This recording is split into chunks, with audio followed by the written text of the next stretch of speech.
The year is 625 CE. The sun beats down on the rocky slopes of Mount Uhud, casting long shadows across the arid plains. Here, on this desolate battlefield, the fate of a fledgling religion hangs in the balance. The air crackles with tension, a palpable sense of dread mixed with unwavering faith. The Prophet Muhammad, peace and blessings be upon him, stands tall amongst his followers, his gaze fixed on the approaching enemy. Just a year ago, the Muslims had tasted victory at the Battle of Badr. It was an improbable triumph against a much larger Meccan force. The victory at Badr solidified the Muslims' belief in their divine mission, but it also ignited a firestorm of resentment and a thirst for vengeance in the hearts of the Quraysh, the rulers of Mecca and staunch opponents of Islam. The Quraysh, led by the vengeful Abu Sufyan, were determined to crush the Muslims and extinguish the light of Islam once and for all. They marched towards Medina, their ranks swelled by mercenaries and tribes seeking to share in the spoils of war. The Muslims, outnumbered but resolute, prepared to defend their faith, their families, and their freedom. They knew the gravity of the threat they faced, but their spirits remained high, fortified by their unwavering faith in God and His messenger.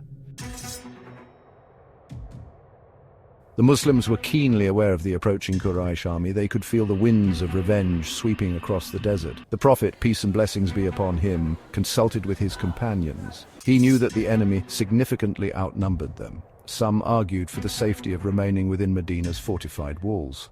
Others urged their prophet to meet the enemy in open battle, fueled by the memory of Badr.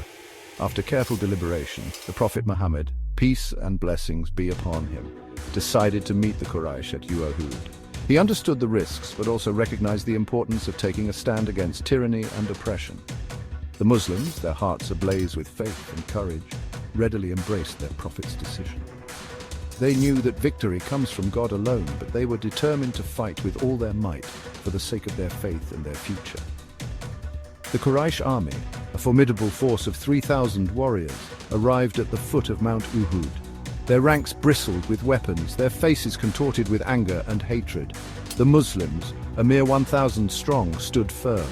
They lined up facing the enemy, their backs to the imposing slopes of Uhud. The stage was set for a confrontation that would be etched in the annals of history, a clash of faith against fury, of justice against oppression. The Battle of Uhud began with the Muslims gaining the upper hand. Their initial assaults were met with fierce resistance, but the Muslims fought with the zeal of those who believed their cause was just. They pushed the Meccans back, their cries of Allahu Akbar echoing across the battlefield. The Prophet, peace and blessings be upon him, stationed 50 archers on a nearby hill. Their orders were clear: hold this strategic position at all costs and prevent the enemy from flanking the Muslim army. For a time, the archers held their ground. Their arrows rained down on the advancing Quraysh, disrupting their formations and sowing chaos in their ranks. The tide of the battle seemed to be turning in favor of the Muslims. Victory appeared to be within reach. But Uhud was to be a test of faith, not just a physical confrontation. The lure of spoils proved too strong for some. Seeing the enemy seemingly routed, a group of archers disobeyed their orders and abandoned their posts. They rushed down the hill, eager to share in the plunder. This act of disobedience proved disastrous. Khalid ibn al-Walid, a skilled Meccan general, saw his opportunity. He led a cavalry charge around the now exposed flank of the Muslim army. The Muslims, caught off guard, were thrown into disarray. The Battle of Uhud was a stark reminder that victory is not measured solely in worldly terms. It highlighted the importance of discipline, obedience, and unwavering faith even in the face of adversity.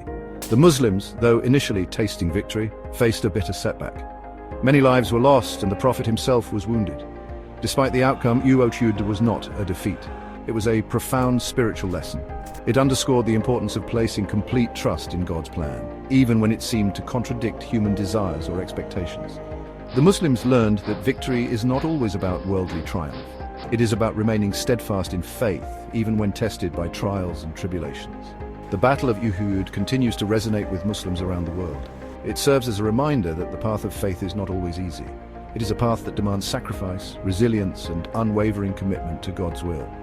The lessons of Uhud remain as relevant today as they were centuries ago. They teach us the importance of obedience, the fleeting nature of worldly success, and the enduring power of faith.